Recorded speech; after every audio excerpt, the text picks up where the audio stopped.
Hi friends, வணக்கம். Welcome to Shanu சமையல். இந்த வீடியோவில் ரொம்ப சத்தான பார்க்குறதுக்கே ரொம்ப கலர்ஃபுல்லாக இருக்கிற பீட்ரூட் பொரியல் எப்படி பண்ணுறதுன்னு பார்க்கலாம். இந்த பொரியல் வந்து ரசம் சாதம், சாம்பார் சாதம், காரக்குழம்புக்கெலாம் சைட் டிஷ்ஷாக வச்சுக்கிறதுக்கு ரொம்ப அருமையாக இருக்கும். செய்கிறது ரொம்ப ஈஸி. எப்படி பண்ணுறதுன்னு பார்க்கலாம் வாங்க. நான் ஒரு பெரிய பீட்ரூட் எடுத்திருக்கேன். நல்லா ஃப்ரெஷ்ஷான பீட்ரூட்டு. இப்போ இதை வந்து 2 பக்கமும் கட் பண்ணிவிட்டு தோல் சீவி எடுத்துகிட்டு வந்துடுறேன். நல்லா தோலெல்லாம் சீவியாச்சு. இதை வந்து ஓரளவுக்கு க்யூபாக மீடியம் சைஸாக கட் பண்ணிக்கலாம். நீங்கள் இதுக்கு பதிலாக நீங்கள் துருவி செய்கிறதுனாலும் செய்யலாம். நான் இன்றைக்கி வந்து கட் பண்ணி செய்ய போகிறேன்.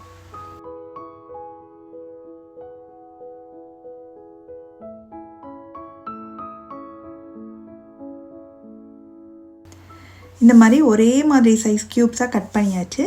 இப்போ இந்த கட் பண்ணதை வந்து நம்ம வேக வச்சுக்கலாம். குக்கரில் வேக வச்சோம்னா ரொம்ப சீக்கிரமாக வேலை முடியும். குக்கரில் நம்ம கட் பண்ண பீட்ரூட் எல்லாம் சேர்த்துட்டு கொஞ்சமாக மட்டும் தண்ணி சேர்க்கணும். ஏன்னா பீட்ரூட்லேருந்து தண்ணி விடும். அதனால் ரொம்ப கம்மியாக சேர்த்துக்கோங்க. நான் சேர்த்ததே கொஞ்சம் அதிகம்தான். இதை விடவே குறைச்சி சேர்த்துக்கோங்க. 1/4 கப்பை விட கம்மியாக சேர்த்துக்கிட்டா போதும்.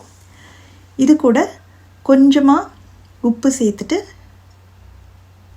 நல்லா கலந்து விட்டு மூடி வச்சு ஸ்டீம் வந்ததுக்கப்புறமா வெயிட் போட்டுட்டு ஸ்டவ்வை சிம்மில் வச்சு ஒரே ஒரு விசில் வேக வச்சு எடுத்திங்கன்னா கரெக்டாக இருக்கும்.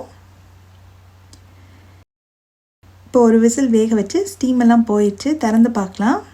இப்போ பார்த்தீங்கன்னா கொஞ்சம் தண்ணி இருக்கு இல்லையா, நீங்கள் தண்ணியோட அளவு கொஞ்சம் குறைச்சே வச்சிங்கன்னா இந்த தண்ணியெலாம் ரொம்ப இருக்காது, கரெக்டாக இருக்கும். இப்போ இந்த தண்ணியை வந்து நீங்கள் தோசை மாவு, பீட்ரூட் தோசை, இல்லாட்டி ரசம், சூப், இந்த மாதிரி இதுக்கெலாம் வந்து நீங்கள் கலந்துக்கலாம். வேஸ்ட் பண்ணிடாதீங்க. இப்போ பீட்ரூட் பார்த்திங்கன்னா நல்லா வெந்துருச்சு. இது தனியாக எடுத்து வச்சிடலாம்.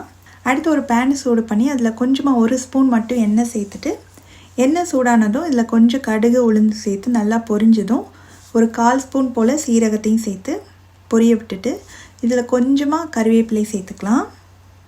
இது கூட 2 கீறின பச்சை மிளகாய், ஒரு குட்டி சைஸ் பெரிய வெங்காயத்தை பொடியாக வெட்டி சேர்த்துட்டு அதையும் நல்லா வதக்கி விட்டுலாம்.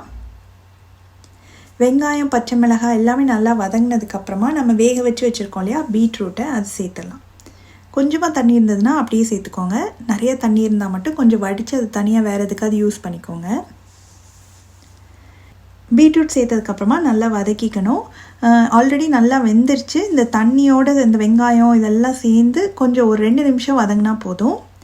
இப்போ இது வதங்கிட்டு இருக்கும்போதே இதுக்கு கொஞ்சமாக உப்பு சேர்த்துடலாம். பீட்ரூட் வேக வைக்கும் போதும் நம்ம உப்பு சேர்த்துருக்கோம். அதனால இதில் ரொம்ப குறைச்சி சேர்த்துக்கிட்டா போதும். நம்ம சேர்த்துருக்க இந்த வெங்காயம், பச்சை மிளகாய்க்கு தேவையான அளவு சேர்த்தா போதும். இது ஒரு 2 நிமிஷம் நல்லா அப்படியே வதக்கி விட்டுலாம்.